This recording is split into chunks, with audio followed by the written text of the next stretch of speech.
very, very quickly, I would say I was diagnosed March 4th. I think I met with my fertility specialist. He came in on a Sunday to meet with me, and we went very aggressive very quickly. So, and had really good results. So I took the extra step and we froze embryos so that if, we can't have our own children, then we have them.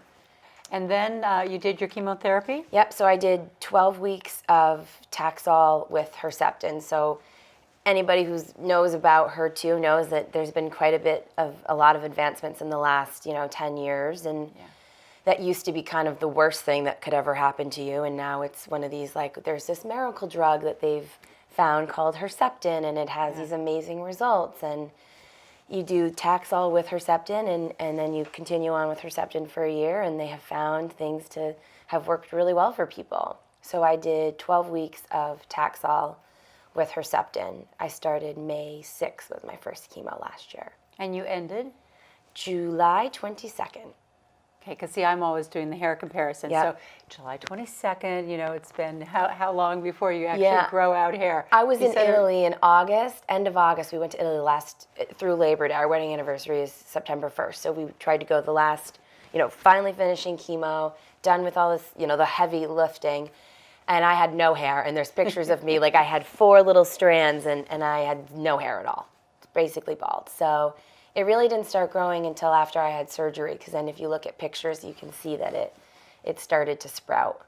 And ironically, you said you were at the hospital. Yes. To have your surgery. My mother, who's a big fan, was like, "You won't believe who we saw," and I was there. Yeah, sure. You were there. I think actually I was there getting a blood transfusion. It was one of the times where my blood counts had dropped pretty drastically. Yeah. And I was coming up on my time to have surgery, and we needed to build me back up, and so I'd be strong enough for the surgery. Going through this at such a young age, I think about the surgery and the chemo, and I know the expense of all this, and did you have good insurance? Do you have to worry about insurmountable medical bills that you have to look at for a long, long time? Hopefully not, but it's pretty crazy when I would look at the insurance that would come through.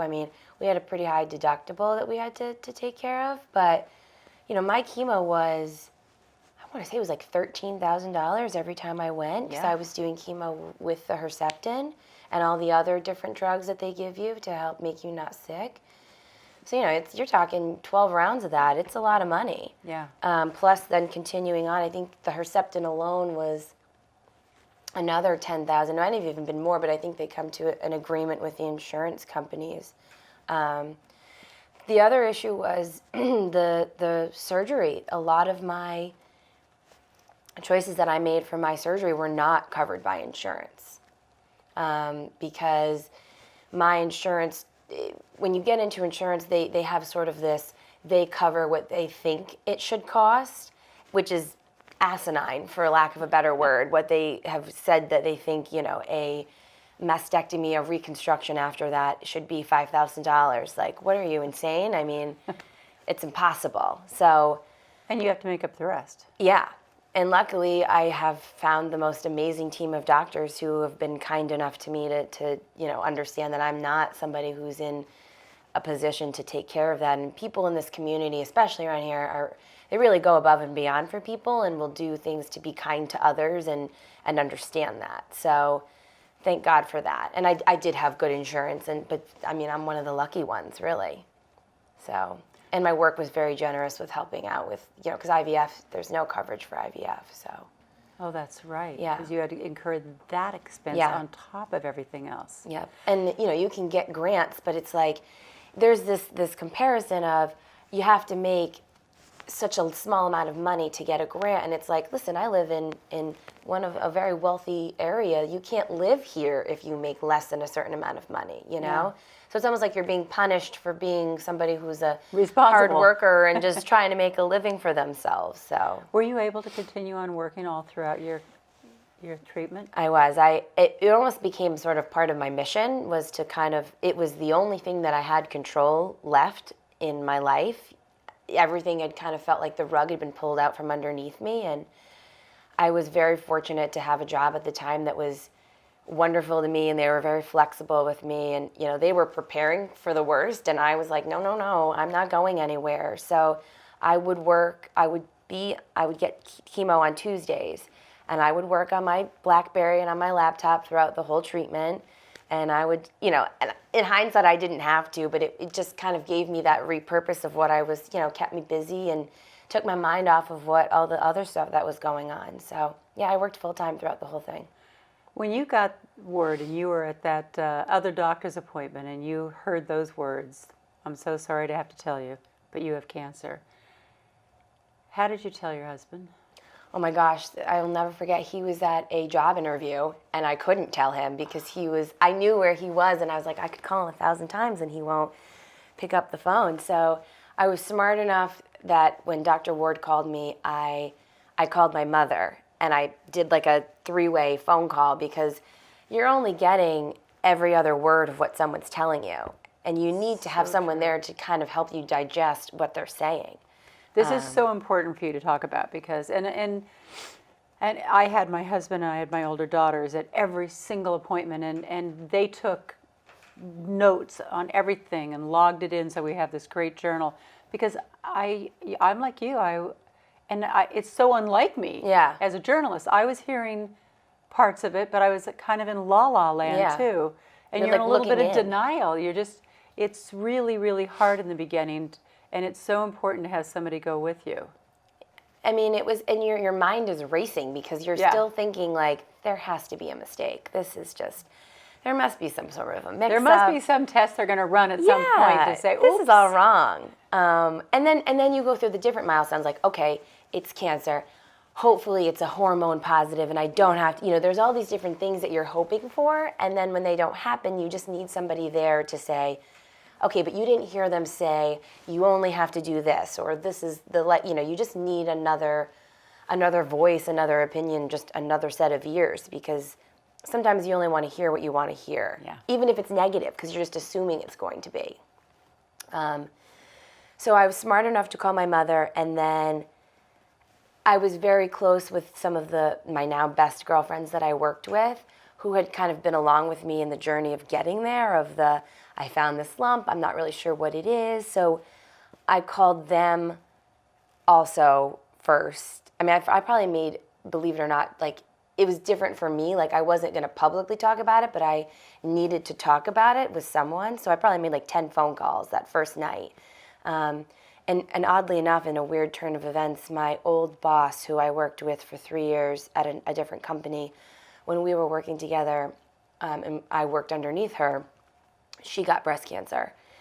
And we completely bonded through this experience. And we got very, very close, and she was out for a long time, and I would just send her care packages or email her, and we grew very, very close through that experience. And it was like, she was one of my first phone calls of, I don't know how God has brought us together, but here we are, and it's your turn to help me because now I'm in the same position. And she's been one of my, I call her for everything because you lean on people who can really understand. A big part of going through breast cancer is just having a support system, having other people to talk to. I got some of my best information from people posting on Facebook and Twitter. I learned all kinds of things that really helped me through my therapy. And then I think about you, like at 28 years old, even just telling all your friends about this. That had to be difficult. Yeah, it is, because at 28 years old, you're not prepared for serious illness. There's always these kind of one-off situations that people hear about, but especially cancer, because people assimilate cancer to old people or older people and mortality and just very, very ill, and just like there's no upside to it. So you would read the reactions of people they're almost looking for you to say, how do I react to this? Am I, what's the, and then I was really lucky because a lot of my friends are young couples or younger people that don't have too much going, like they're just starting families, or they don't have any children yet. So I got really lucky that my friends were just I mean, the amount of support that I got from people is unbelievable. I mean, everyone's whole lives surrounded around me for a year. Just, my three of my best friends. I mean, we call ourselves the ninjas, and this all spawned this different thing. But, they surprised me and took me to New York and took me to a spa and took me to get my first wig, and they all dressed up in wigs, and they got T-shirts made, that they made themselves. And my best friends, who are a couple, came with me to every single chemo. And my husband came to almost every single one, but he works, but he still made the effort. But, my best friends who came to every chemo with me came to every surgery with me, and just the amount of support from colleagues and friends and people who wrote me letters and just, reaching out to just say that they were there for me was surprising, because it's a big deal for people to kind of wrap your head around it. Or explaining to people that you're going through chemo. Like, people have this picture of what chemo is in their head, that it's just terrible and you're sick all the time, and it's just like you're in a white room and no one's around, and it's like, that's not what it's like at all. So it was kind of nice to be able to give a younger generation, even a much smaller population, but a different outlook on what it's really like. And it's not rainbows and sunshine by any stretch of the word, but it's not that. It's not what you're thinking it is. And then you have to explain it to yourself. And we've been talking about this, that I kept hearing from people, you go into this one person, you come out another. But it's actually true. Yeah, it really is. You reevaluate living. You reevaluate what you want to do as a person with your life, don't you? Yeah, I mean, and there's so many different, as a younger person, it's like, okay, where do I want to take this? Do I want to be this person who, because you change things, right? Like, my diet has completely changed. Okay, how so? So I completely stopped eating. You read these books, like I read the China study, and then I read, the 22-day revolution, and all these, everybody's going to throw materials at you, because everybody has an opinion too. You need to do this, or you need to do that. And it's finding the balance of who the old you is and who the new you is and who you want to be. So I stopped eating all red meat and pretty much all meat in general. I only eat fish. I will occasionally eat chicken if I know it's organic, and you watch these Food Inc. shows or whatever, your whole mind can race. So I don't eat pretty much any meat, and I'm trying to go be a vegetarian, but I really like fish. So that's sort of my boundary, is I'm just not willing to give up everything. But I only try to eat organic foods, and I don't only eat things that are, I try to get a lot of protein from my plant proteins, and just really being cognizant of what are you putting into your body. I've gotten really into, I tried to do meditation when I can, which is not easy to do, or to find the time.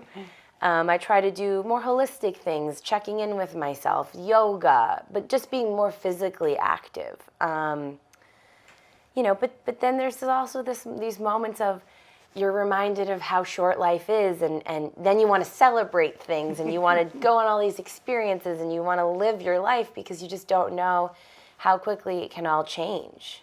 I do hear that people tend to want to get to everything on their bucket list, because they're not sure they're going to get time to get to them all. But I can't imagine experiencing that when you're only 28.